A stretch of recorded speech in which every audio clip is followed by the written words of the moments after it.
we talk about Jokic's individual status as very possibly the best offensive player ever. How many offenses, when we're talking about the team offense, do you think have been better than these Nuggets this century?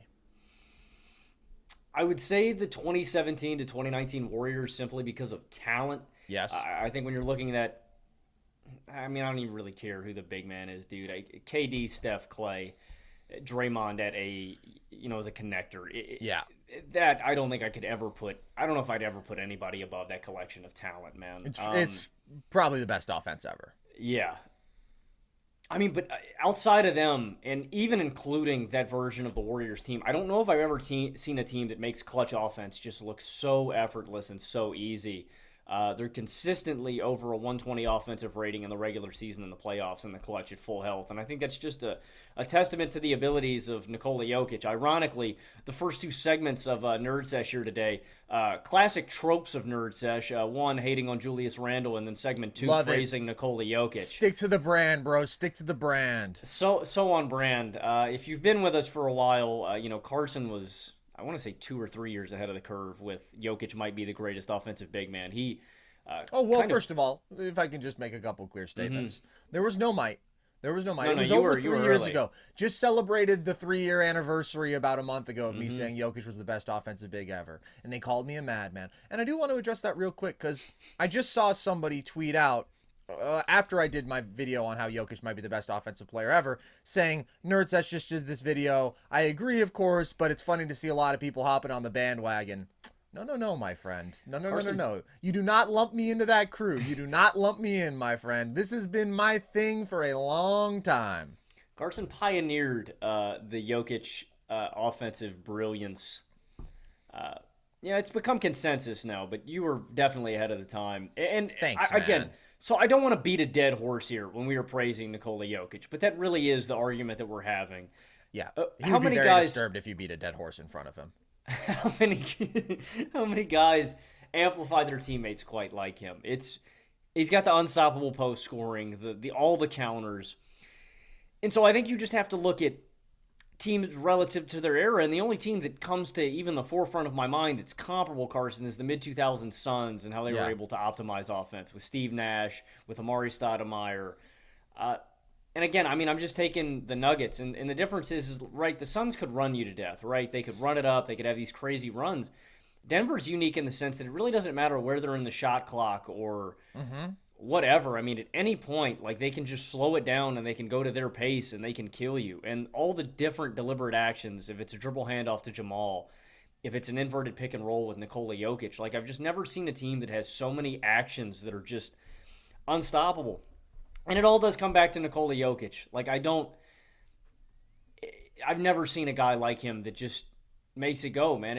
There's this inevitability that I feel with Patrick Mahomes when there's 2 minutes left in a football game and he has the ball in his hands with a possession to go and he's going to kill you. And there's an helplessness that I get with Nikola Jokic when there's 6 minutes left in a very close ball game and it's like, okay, well, unless you force the Nuggets to turn the ball over and you can turn those into points at the other end, it's like if you let them run their normal offense, they're going to convert somewhere between 12 and 20 points in the last 6 minutes, and you have to keep pace.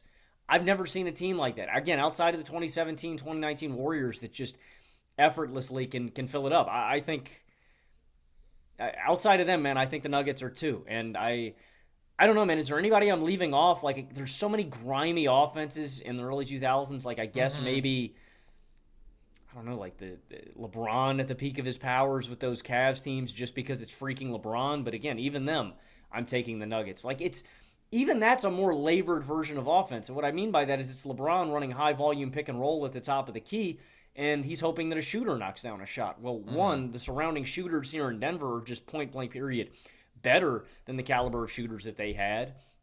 And two, I think always with Jokic, he's creating a higher quality shot. If that's a little baby hook on the low block or if that is him kicking out to a shooter. And it's his tough shot making too. We all remember the shot that he hit over Anthony Davis that I still hear Lakers fans complaining about to this day. Oh my God, man, if Jokic didn't hit a bunch of BS shots against us, we win that series. Look, guys, you got freaking swept, all right? Deal with it. It's the fact that I don't think you can stop him, man. I think Jokic is the freaking GOAT, man. So I'd Love say it. 2 behind the 2017 to 2019 Warriors, man. I don't really think anybody else holds a candle to this team. Well, I have to disagree if you say don't hold the candle, because the team that definitely holds a candle to them, whatever that actually means, whatever that literally means to hold a candle to Yeah, someone. I don't actually know what that phrase means, It man. sounds a bit disturbing the more I think about it, like perhaps some sort of ancient torture, but it is definitely the mid 2000s Suns. Like, that is one of the tier 1 offenses ever. Warriors with KD, undeniably number 1 this century. What Phoenix was doing in the mid 2000s, though, was so head and shoulders above everybody else in basketball. From '05 to '07, they were number 1 in offensive rating twice, and then they were second one time. That, of course, being when Amare Stoudemire missed the entire year.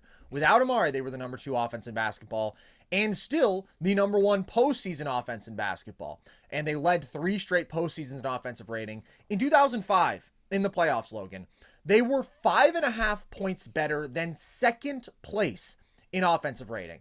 And I focus specifically on this core. '05, you have Joe Johnson. You consistently have Marion and Amari in these years. Then 2010, you have the Jason Richardson, Grant Hill supporting cast. In that year, they were still like an all-time offense, and they led the playoff field by 4.6 points per 100. So really, from 2005 to 2010, it's the second greatest team offensive run that we have ever seen, just over a stretch of that length, to the '80s Showtime Lakers, who were just number 1 offense, number 1 offense, number 1 offense. I do think it comes down to preference between these two, though. And that's not what the raw numbers will suggest. It's just in terms of how much they are outpacing their peers, especially in the regular season. The Nuggets are 7th in offensive rating right now, but we're talking about them in these conversations because of the inevitability when it matters. The floor of this Nuggets offense is absurdly high because of Jokic's interior dominance, because of his absurd shot making, the absurd efficiency, and the ability to create great shots for his teammates around the rim. Aaron Gordon especially, he's so consistently rewarding cutters. And that's something that is so exceptional about this offense, that they are not susceptible to perimeter shot variance in the same way that everybody else in basketball is. Last year, they won 2 games in the finals with 5 3-pointers made or fewer. Nobody else won a game in all of the playoffs under those circumstances. They did it twice in the finals specifically. We talked about this after their Boston win. They have 2 games this year that they've won with 4 3-pointers made exactly. That is an incredibly rare feat in the NBA today. So their floor is obscenely high. And I also think their crunch time offense, exactly what you articulated, is unbelievable. I know that Ben Taylor at Thinking Basketball just made a video on this. I haven't had the chance to watch it, but I can imagine a lot of the key points. It is because of their bread and butter actions that are so unstoppable. Murray Jokic pick and roll, especially when you have Aaron Gordon in the dunker spot. Teams are just compromised every single time. And Jokic post up. Teams are compromised every single time. So when you are just trying to grind out, let's get these buckets. We're not worried about necessarily going on these torrid runs, running up and down the floor, jacking up threes. Let's just get 2 points possession after possession after possession. The Nuggets are one of the best offenses we have ever seen, point blank, because of Jokic and because of the supporting cast and because of their offensive identity overall. On the flip side of that, we can talk about the Nuggets' extremely high floor, how great they are in the clutch. They have an offensive rating of 124 there this year, and just their incredible balance as an offense, how versatile they are. I talk about their bread and butter actions, but we know the handoffs, they're lethal. They do have some of the collective highest basketball IQ in the NBA when you're talking about off-ball movement, guys knowing how to play off of their superstar talent. And I mean, they have the best offensive player ever, probably, which, as great as Steve Nash is, he doesn't have that claim. So that level of unstoppability from one individual is another advantage. But the Suns' potential to explode is arguably like nothing we've ever seen. Again, it's them, it's the Warriors, and it's the Showtime Lakers in that tier because of their completely ahead of their time spacing, overall 3-point shooting. The volume and the efficiency was absurd, and the fact that they were consistently going to play at one of the fastest paces in the league. And of course, people talk about them being the pace and space offense, 7 seconds or less, and they can focus on the pace. But Steve Nash is the greatest pure pick and roll player that we've ever seen, and he had alongside him some of the great play finishers of the 2000s, the athleticism that you get from Amare and from Sean Marion. Again, the consistent shooting that he had on those teams, like it was just offensive heaven. And so that's why they're outpacing their peers just at a completely different level, even than the Nuggets, who, by the way, last year had the best playoff offensive rating by a champion or tied for it that we've ever seen, which is an incredible feat. Offensive rating is inflated, but still, playoffs, they were head and shoulders above everybody else in terms of their consistency. But the Suns were lapping people by even more. And I just want to clear up why isn't this one of the all-time great teams, these Suns, and it's because they were historically rare in how limited they were defensively. Like, always scrapping to be maybe average defensively, which is rare, which is something the Nuggets do not have. They're a legitimately good defensive team. So I guess my answer to this question would be, over a game, the Suns are probably the better offense because I do think they were more prone to those explosions, and they did that so consistently. It's not like it was a volatile offense. It was just one of the three most dynamic offenses we've ever seen. If I need one bucket, if I need in the last 2 minutes, tie game, who is going to create me the best clutch shot quality, I would probably go with the Nuggets. So I think they're in a very, very similar tier. That's kind of a cop-out answer, though, so I will probably say the Nuggets are the third best offense of this century because of the Suns' just consistency, their dominance throughout an entire game. But I really, really value that clutch offense, that just get me a good shot at will that the Nuggets have in a very, very rare way. I got a couple follow-ups for you. How do you think modern offenses, let's go Dallas and Oklahoma City, how do you think they scale to these conversations of all-time brilliance? Dallas and OKC from this year? Yeah. They're not up there.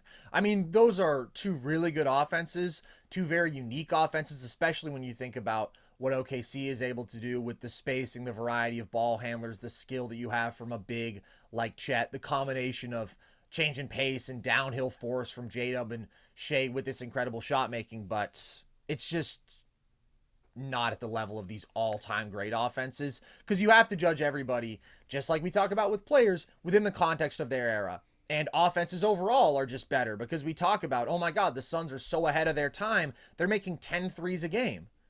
It's just a completely different sport. So I think those are great offenses. I don't think that they're in these conversations. All right, I got two more for you. Who do you think is fourth? Is that like the Harden's Rockets? That's a good question. I definitely considered Harden's Rockets. In terms of regular season production, they're up there. I will throw out another Harden team, and this one is a bit tough to fully justify because we didn't see it flesh out, but the 2021 Nets, I think, absolutely would have been here if they stuck it out and if they were healthy in the playoffs. I mean, they posted the best offensive rating we'd ever seen in a regular season. I don't think we've ever seen three shot makers of that caliber on the same basketball team. It was just utterly absurd what they were doing to people throughout that regular season. I would probably go with, honestly, the Nash Dirk Mavs, though. I think if you look at that 02-03 range, they are consistently much better than the rest of the league in terms of their offensive production and efficiency. Again, that's just another team that didn't have the defensive personnel at that stage to make a legit title push. But what you have in terms of two of like the top five offensive players of maybe the 21st century, certainly the 2000s, it was just incredible. The stress that Dirk was able to put on a defense from all over the floor, combined with Nash's brilliance as a playmaker and shooter, even if he wasn't what he was in his Suns years. And then you had Michael Finley, who was a legit third star.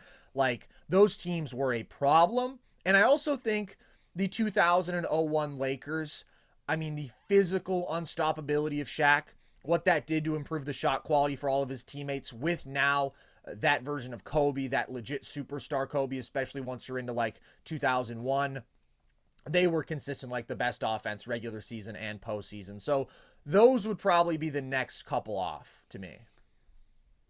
Those are good choices. And then I was going to ask, do you think that Phoenix is the greatest offense ever to never win a title? Without a doubt. Not even close. I mean, it's insane. They're one of the top three offenses ever, in my opinion. And they never won a title. You have to be, again, rarely limited defensively when we're talking about any contending caliber teams. And they are probably like the weakest defensive team ever to make multiple conference finals, even. Houston was on a different level defensively than those Phoenix teams. Yeah, it's sad how close they got every single year, man, and misfortune just got them every single time. If it was suspension, if it was injuries, if it was matchup. Suns got on the cusp a lot of times, man. Yeah.